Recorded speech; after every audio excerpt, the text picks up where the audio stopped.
Project, perbedaan, hukum pajak formil dan material serta teori pajak asuransi.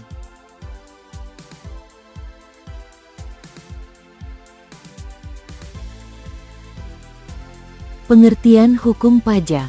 Hukum pajak atau tax law ialah kumpulan peraturan-peraturan resmi dan tertulis yang mengatur hubungan antara pemerintah sebagai pemungut pajak dan rakyat sebagai pembayar. Hukum pajak formil. Hukum pajak formil ialah hukum yang memuat terkait prosedur untuk mewujudkan hukum pajak material menjadi suatu kenyataan atau realisasi. Hukum pajak formil ini memuat tentang tata cara atau prosedur penetapan jumlah utang pajak, hak-hak fiskus untuk pengadaan, monitoring, dan evaluasi.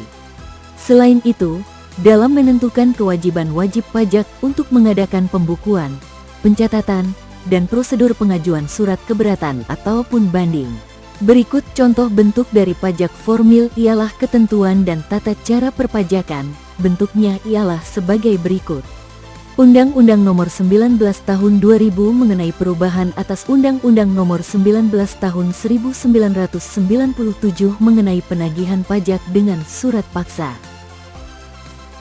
Undang-Undang Nomor 16 Tahun 2000 mengenai perubahan kedua atas Undang-Undang Nomor 6 Tahun 1983 mengenai ketentuan umum dan tata cara perpajakan. Hukum pajak formil menerangkan mengenai hak dan kewajiban wajib pajak serta hak dan kewajiban fiskus. Hak wajib pajak dapat dilihat dalam UU KUP, yaitu mengajukan keberatan, meminta restitusi, dan mengajukan banding. Adapun kewajiban pajak sesuai dengan yang diuraikan dalam UU KUP ialah mendaftarkan diri untuk memiliki NPWP, mengisi, melaporkan, dan menandatangani surat pemberitahuan tahunan (SPT) atau surat pemberitahuan objek pajak (SPOP), melakukan pencatatan atau pembukuan, dan membayar pajak terutang bagi wajib pajak yang terutang. Kemudian, hak fiskus diatur dalam UU KUP untuk melakukan pemeriksaan, mengeluarkan surat tagihan pajak, mengeluarkan surat ketetapan pajak, dan mengeluarkan surat paksa. Kewajiban fiskus yang ditetapkan dalam UU KUP ialah untuk memberikan keputusan atas keberatan pajak dari wajib pajak, merahasiakan wajib pajak, dan mengembalikan kelebihan pembayaran pajak pada wajib pajak. Macam-macam hukum pajak ada dua, yaitu 1. Hukum pajak formal. Hukum pajak yang memuat adanya ketentuan-ketentuan dalam mewujudkan hukum pajak material menjadi kenyataan. Hukum pajak formal memuat tata cara atau prosedur penetapan jumlah utang pajak, hak-hak fiskus untuk mengadakan evaluasi.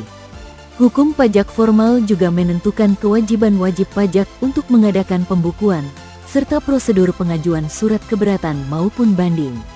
Contoh hukum pajak formal adalah tata cara perpajakan. 2. Hukum pajak material. Hukum pajak yang memuat tentang ketentuan-ketentuan terhadap keadaan yang dikenal pajak, objek pajak, siapa yang akan dikenakan pajak, subjek pajak, dan siapa yang dikecualikan dengan pajak serta berapa jumlah yang harus dibayar, tarif pajak. Contoh hukum pajak material adalah pajak penghasilan, PPh, dan pajak pertambahan nilai, PPN.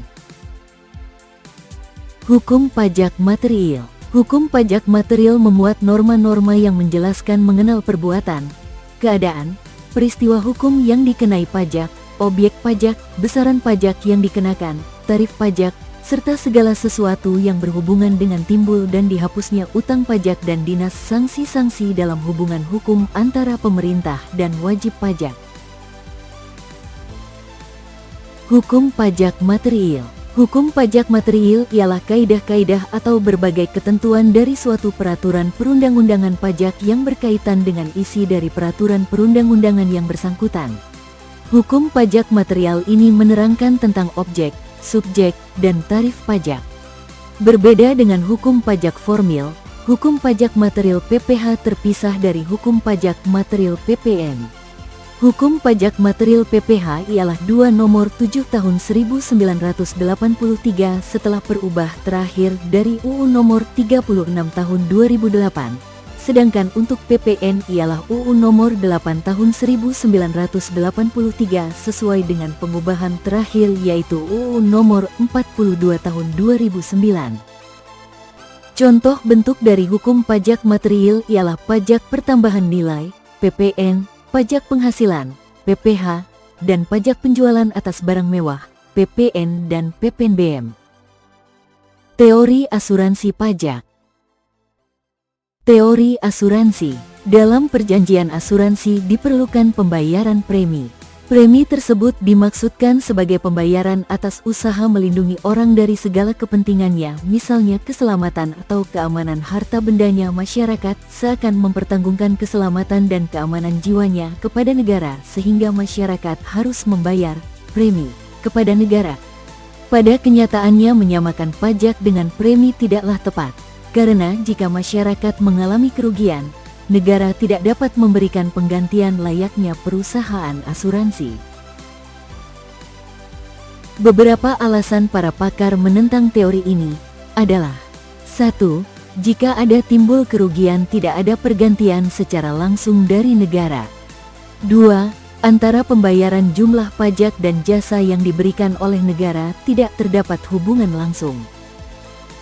Contoh praktik yang berhasil terlihat di Finlandia, di mana tarif pajak yang tinggi memberikan manfaat nyata, pelayanan kesehatan yang setara dan terjangkau, tunjangan pendidikan dan sosial bagi pengangguran maupun penyandang disabilitas, serta akses budaya dan transportasi umum yang murah atau gratis.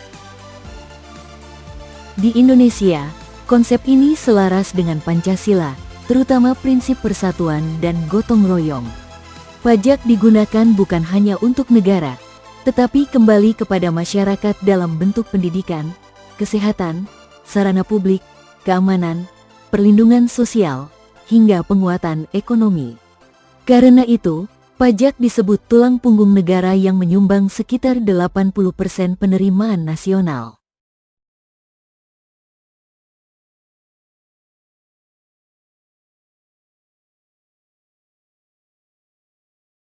Terima kasih, sampai jumpa lagi.